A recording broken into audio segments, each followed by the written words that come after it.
Assalaamu calaykum waraxmatullaahi wabarakaatuh.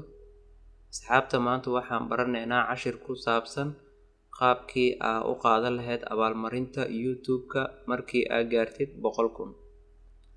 Haddaba sida aad wada ognahay, YouTube-ka waxa uu bixiyaa abaalmarino kala duwan. Abaalmarinta ugu horeysa oo ah 100,000 markuu qofka gaaro. Haddaba sidee ku heli karaa abaalmarintaasi? Maxaase shuruudo liiga baahan yahay? Kow, waa inaad janaalkaaga uu gaaraa 100,000. Labo, janaalkaaga inuusan wax strike ah ama community uusan lahayn. Saddex, markii aad gaartid 100,000 toddobaad ama 2 toddobaad, ugu badnaan 3 toddobaad, qolada YouTube-ka waxa ay sameynayaan review. Janaalkaaga ayay review gareynayaan. Markaas haddii aysan jirin wax cilad ah, waxa ay kuu soo dirayaan koodkii iyo meeshii aad ka qaadan lahayd. Kadib markii laga joogo muddo toddobaad ah, markaan gaaro 100,000, waxa ay ii soo direen fariin oo iigu hambaliyeeyeen in aan gaaro 100,000 oo subscribe. Waxa ayna dhaheen waxaad naga warsugtaa janaalkaaga intaan review gareynayno mar labaad. Sida aad u jeedaan, 3 maalin markaas sugay, waxaa ii soo dhacday fariintii labaad. Fariintii labaad waxaa ku jiro sida aad u jeedaan koodkii iyo website-kii aan ka gudoomi lahay abaalmarinta. Haddaba qaabkee ayaan u apply gareynayaa? Haddaba nala socdo. Waxaan ku dhufanayaa Creator Award.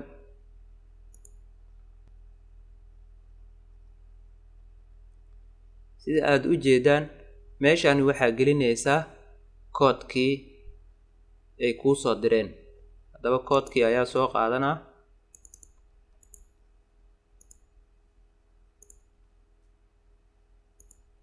Halkan ayaa la dhiganayaa koodka. I'm not robot aa leeyahay si ay u xaqiijiyaan qof bini'aadan ah inuu yahay. Agree ayaa jeega saaraysaa. Kadibna continue ayaa leedahay.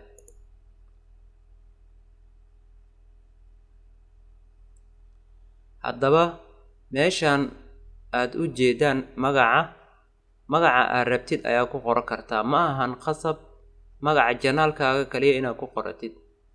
Tusaale ahaan, janaalkaaga maxaa cusub u ahay? Waxaa ka dhigi kartaa magacaaga. Kadibna magacaaga markaad dhammaystiratid, waxaa ku dhufanaysaa continue.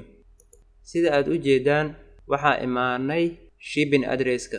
Waxaa gelinaysaa address-kaagii oo sax ah. Haddii aad iska qaladid, waxaa laga yaabaa address kale inay aado alaabtaadii ama lagu waayo oo sidaasna abaalmarintii loogu celiyo YouTube-ka.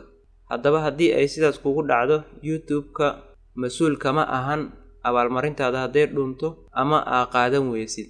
Hadda waxaa gelinaysaa waddankaaga, waxaa gelinaysaa magacaaga koowaad, magacaaga labaad, kambaniga hadday tahay qasab maahan, address-kaaga, magaaladaada, state-ka joogtid, zip code-ka, kadibna continue ayaa leedahay.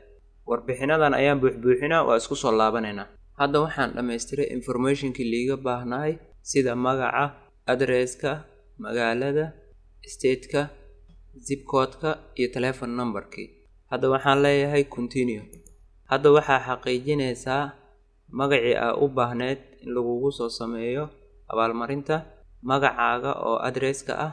Waxyaalahaas dhan markaa xaqiijisid, kadib waxaa leedahay confirm my order. Haddii ay ka qaldan yihiin, edit my information ayaa leedahay. Sida aad u jeedaan, hadda isku dhamaatay. Waxaad sugaysaa muddo 1 maalin ah ilaa 3 maalin. Kadib waxaa kuugu soo dhacayo email-kaaga fariintaas oo ka socoto Google-ka, waxayna la socdo number tracking-ka. Sidaas ayuu noogu dhammaaday cashirkiina maanta oo ku saabsanay qaabkii aad u gudoomi lahayd abaalmarinta YouTube-ka ee ugu horeysa oo ah 100,000 oo subscribe.